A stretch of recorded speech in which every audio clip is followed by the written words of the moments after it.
জয় শ্রীকৃষ্ণ। রাধে রাধে।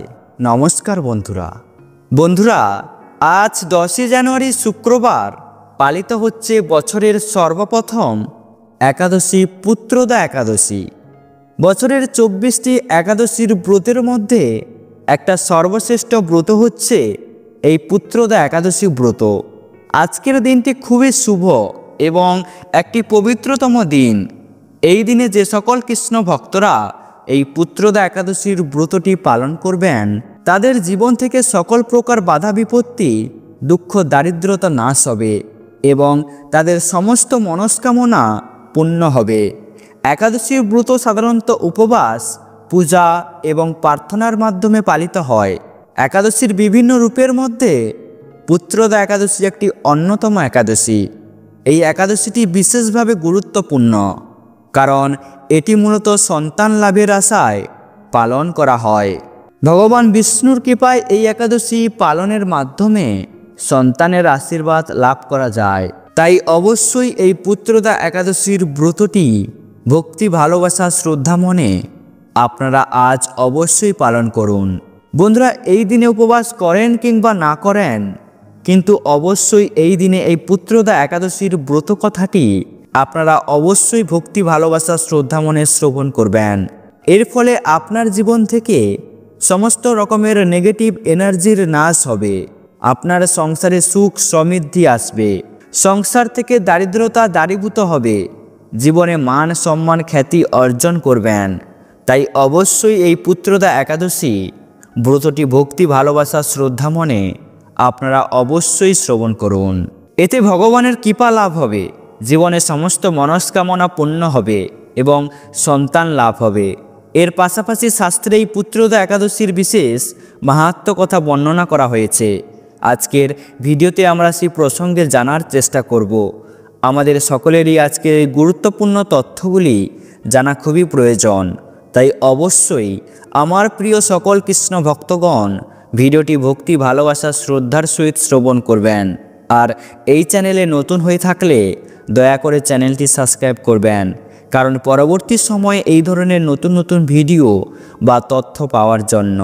এবং ভিডিওটিতে একটি লাইক করবেন আর কমেন্টে ভক্তি, ভালোবাসা, শ্রদ্ধা দিয়ে জয় শ্রীকৃষ্ণের জয় অবশ্যই লিখবেন।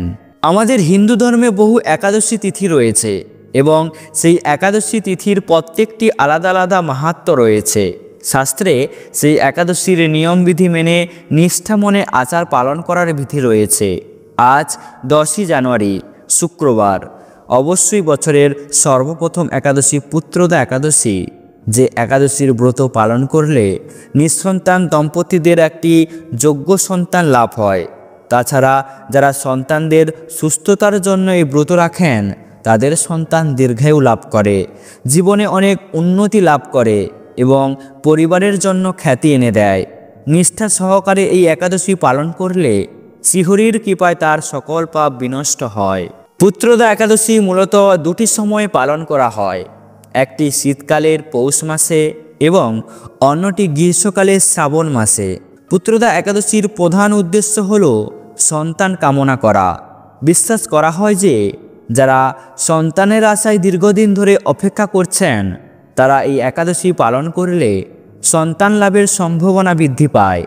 বিশেষ করে দাম্পত্য জীবনে যারা সন্তানহীনতার কষ্টে ভুগছেন তাদের জন্য পুত্রদা একাদশী এক মহান আশীর্বাদ। পুত্রদা একাদশীর দিন উপবাস করা অত্যন্ত গুরুত্বপূর্ণ। উপবাসের মাধ্যমে শরীর ও মন শুদ্ধ হয় এবং ভগবানের প্রতি ভক্তি বৃদ্ধি পায়। এই একাদশীর দিন ভক্তরা নিরামিষ আহার গ্রহণ করেন এবং কেউ কেউ জলও পর্যন্ত গ্রহণ করেন না। উপবাস পালন শুরু হয় একাদশীর দিন সূর্যোদয়ের আগে এবং শেষ হয় দ্বাদশীর দিন সূর্যোদয়ের পর। উপবাসের সময় ভগবান বিষ্ণুর মূর্তি বা ছবি সামনে রেখে পূজা করা হয়। ধূপ, প্রদীপ, ফুল ও ফল দিয়ে ভগবানের পূজা অর্পণ করা হয়। পুত্রদা একাদশীর দিন গীতাপাঠ এবং ভগবানের নাম জপ করা অত্যন্ত শুভ বলে মনে করা হয়। পুরাণে পুত্রদা একাদশীর পেছনে একটি প্রাচীন কাহিনী বর্ণিত রয়েছে। এই কাহিনী অনুযায়ী বহু বছর আগে মহিষ্মতি নামে এক রাজ্যের রাজা ছিলেন সুখাদেব। তিনি ও তার রানী বহু বছর ধরে সন্তান লাভের আশায় ছিলেন। কিন্তু কোনোভাবেই সন্তান লাভ করতে পারছিলেন না। একদিন রাজা ও রানী ব্রাহ্মণদের কাছ থেকে জানতে পারেন পুত্রদা একাদশীর মাহাত্ম্য। ব্রাহ্মণদের উপদেশ অনুযায়ী তারা পুত্রদা একাদশী পালন করেন এবং কিছুদিনের মধ্যেই তাদের ঘরে সন্তান জন্ম নেয়। এই কাহিনী থেকে বোঝা যায় পুত্রদা একাদশী পালনের মাধ্যমে সন্তান লাভের আশীর্বাদ পাওয়া যায়। পুত্রদা একাদশী পালন শুধু সন্তান লাভের জন্য নয়, বরং আধ্যাত্মিক উন্নতির জন্যও গুরুত্বপূর্ণ। এই একাদশী পালন করলে ভক্তরা তাদের মনকে শুদ্ধ করতে পারবেন এবং ভগবানের প্রতি ভক্তি ও বিশ্বাস বৃদ্ধি পায়। এছাড়াও এই ব্রত পালনের মাধ্যমে জীবনের পাপ থেকে মুক্তি পাওয়া যায় এবং মন ও শরীর শুদ্ধ হয়। পুত্রদা একাদশী পালনের মাধ্যমে ভক্তরা জীবনে সুখ ও শান্তি লাভ করতে পারেন। আর এই একাদশীটি পৌষ মাসে পালিত হওয়ায় এই একাদশীর নাম হচ্ছে পৌষ পুত্রদা একাদশী। একাদশী হলো চন্দ্রপক্ষের একটা তিথি, অর্থাৎ চাঁদের দুটি পক্ষ, শুক্লপক্ষ ও কৃষ্ণপক্ষ। চাঁদের পূর্ণিমা পর্যন্ত সময়কে শুক্লপক্ষ এবং অমাবস্যা পর্যন্ত সময়কে কৃষ্ণপক্ষ বলা হয়। 15 দিনে এক পক্ষ সমাপ্ত হয়। এই এক পক্ষের এক একটা দিনকে এক একটা তিথি বলা হয়।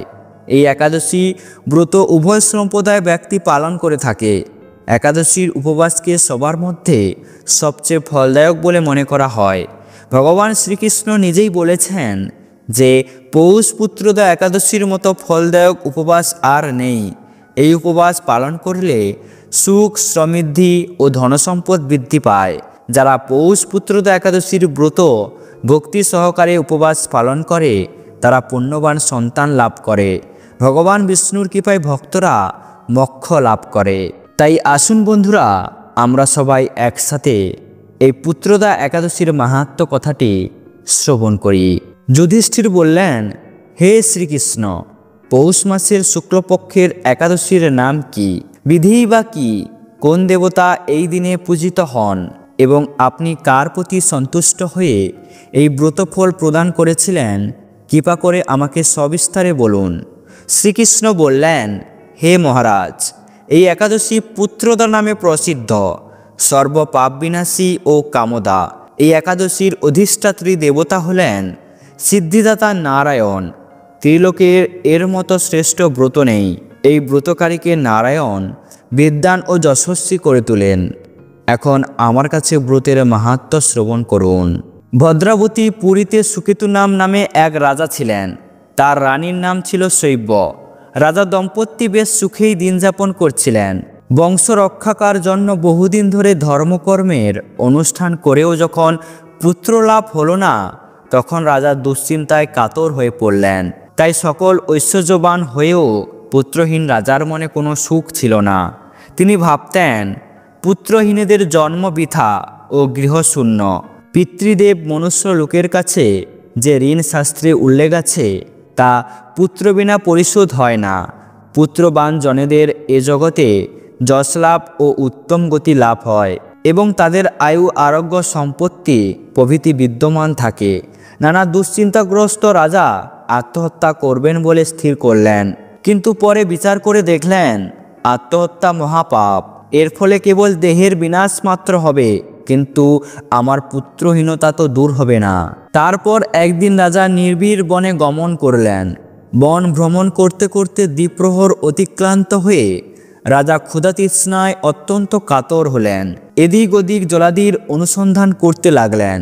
তিনি চক্রবাক, রাজসিংহ এবং নানা রকম মাছে পরিপূর্ণ একটি মনোরম সরোবর দেখতে পেলেন।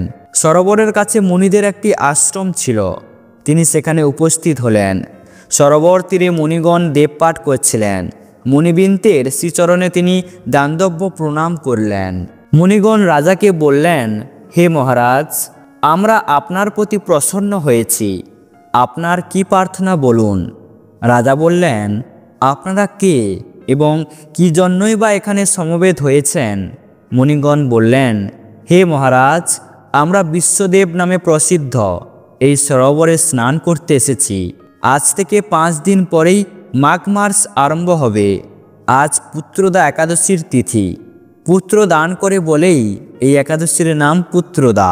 তাদের কথা শুনে রাজা বললেন, হে মুনিবৃন্দ, আমি অপুত্রক, তাই পুত্র কামনায় অধীর হয়ে পড়েছি।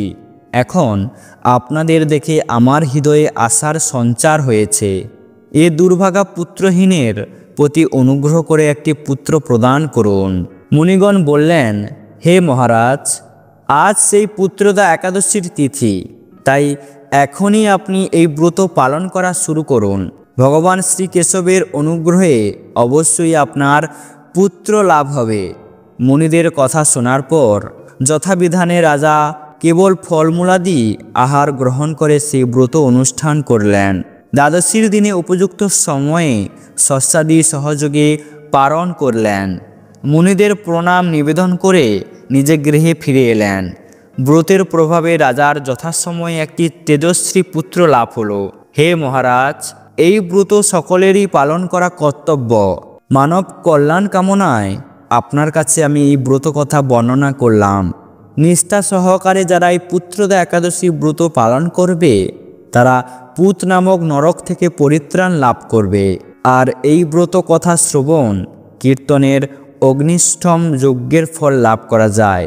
ব্রাহ্মণ্ড পুরাণে এই মাহাত্ম্য বর্ণনা করা হয়েছে।